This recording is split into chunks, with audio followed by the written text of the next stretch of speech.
Ito guys, mais galing sa ating munting farm. Ayan, ilalaga ko siya para may tanghalian ako guys. Ako lang makakain ito dahil walang ngipin yung asawa ko.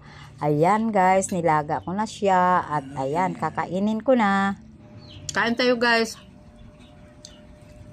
Ayan, ang sarap niya guys kasi nilaga ko siya, nilagyan ko siya ng asin. Ito na ang tanghalian ko guys.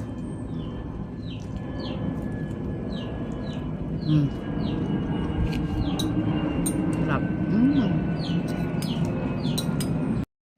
Kain tayo guys. Ayan, ang sarap niya guys kasi nilaga ko siya, nilagyan ko siya ng asin.